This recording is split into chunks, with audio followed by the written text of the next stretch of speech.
Madness Global Viewing Public. Tim Skank here, coming to you live from the Episcopal Parish of St. John the Evangelist in Hingham, Massachusetts. I am here with Scott Gunn, Executive Director of Forward Movement, and he is at the global headquarters of Forward Movement in Cincinnati, Ohio. Hello, Scott. Hello, Tim. I'm still, I don't know about you, I'm still kind of recovering from all the big parties from yesterday, All Brackets Day, all the launch parties. It was amazing. I mean, there were throngs of people in Times Square waiting for that purple ball to drop. And absolutely. It was pretty amazing. And the bracket, the 2020 bracket has been released after great anticipation, because who doesn't want to think about Lent before Thanksgiving? Right. Now, the news cycle is short. I didn't find it on CNN or Fox News today when I was looking. So where would I go to find the bracket today? Now, it's been a while, but I believe the URL hasn't changed. It is www.lentmadness.org. Okay. So that's www.lentmadness.org. Yes, we have kept the two dots this year. That's right. And the org. And the org. We have not changed it to .saints or anything like that. No, exactly. So the bracket, so it's the 32 Saints for the 2020 lineup. They'll start battling it out on Ash Thursday 2020, only, 114 days away or so. Something like that, yeah.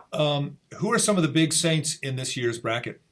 Well, we have a whole mix of saints from all across the generations. And, oh, wait, what is that? Oh, I was just having a sip of coffee. Oh, is that from the 2019 Golden Halo winner, Martha? That's very nice. Now, if I wanted to get one of those, would I come to your office and steal it? Well, you could, but then you'd have to contend with the possibility that George the dog would be here, my famous security dog. Yeah. So the other alternative would be to go to the Lentorium. Ah, okay. Is that also at that URL thing with the two dots and the org? Yes, www.lentmadness.org. Excellent. Anyway, so the bracket, I'm sorry, I was just drinking my coffee there. Yeah, Please continue. That was very distracting. And we're easily distracted here at Lent Madness. So a few of the favorites, we have Patrick. He's a big one. Harriet Tubman.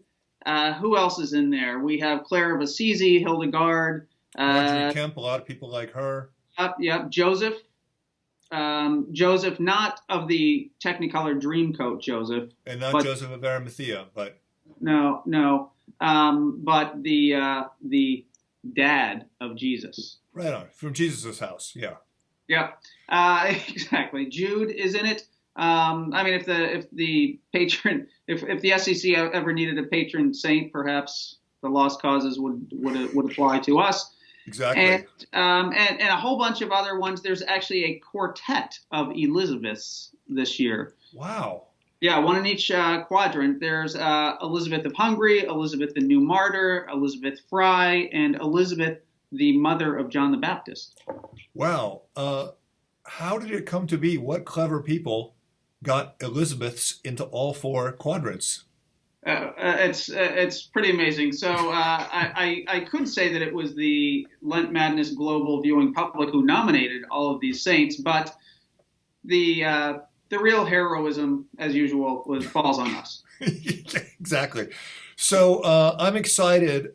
Every year's opening battle is always kind of a theme battle, and this one is, I would say, more or less the best one we've ever had. Well, more or less. Who's in this year's battle, Tim? Well, we have Thomas More versus James the Less. Well, that's amazing. And then that's the first round on February 27th on Ash Thursday when everything kicks off. And then the last battle is also a themed battle.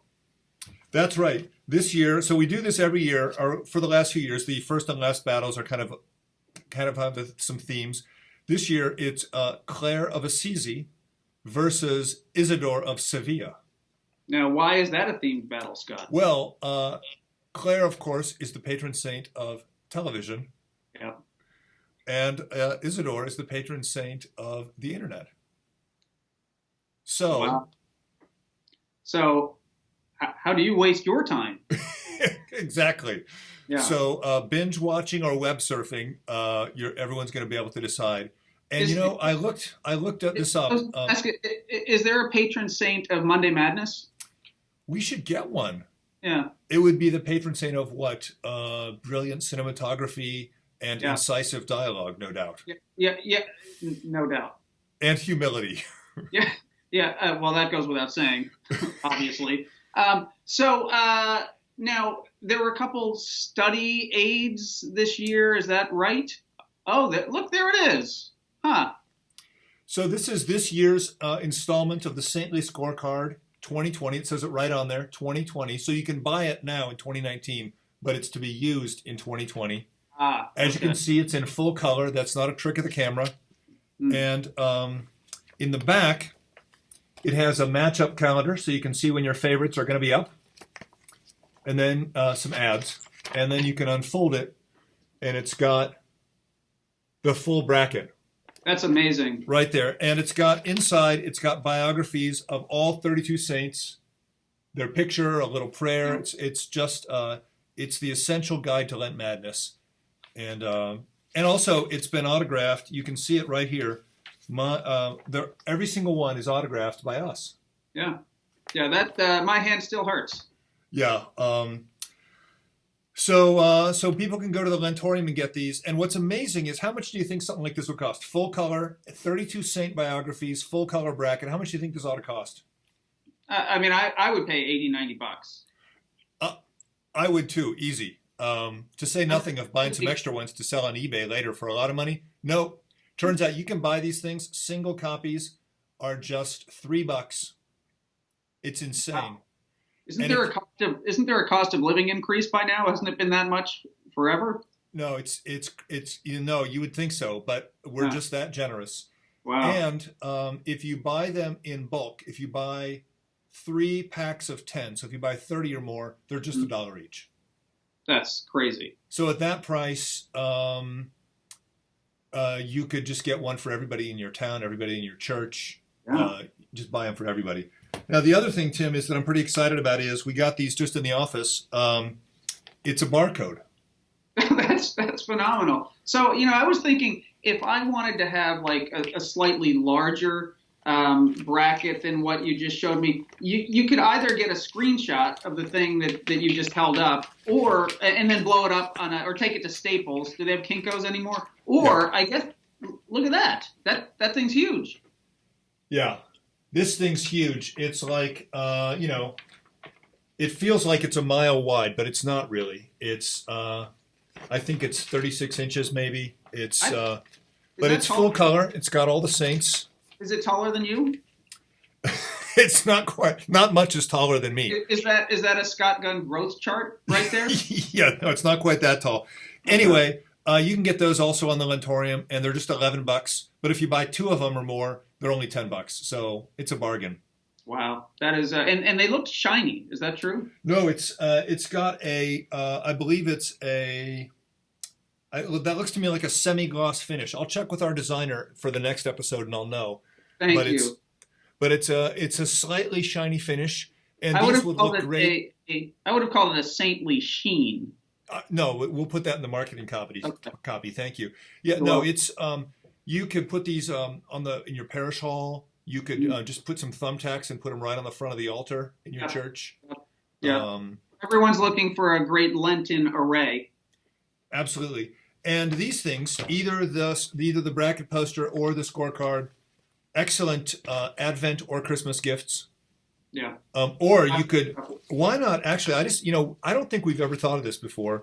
Thanksgiving's coming up here in the USA. And why get a tablecloth when you could just put some of these bracket posters out on the dining room table? Right, and you could use you can roll up the scorecard and just use it as utensils. Right. Yeah. Or not. Well, anyway, so the point is it's pretty placemat. That's what I meant. Placemat. Yes. So the excitement's building. People are already excited about Lent Madness 2020. It's never too soon to start. No. And I think we've covered everything for this week, this month's episode. Have we not? I'm pretty sure, and more. And then some bonus content for free, as always. Well, Tim, on that note, let me be the first to say, Happy Lent. Happy Lent.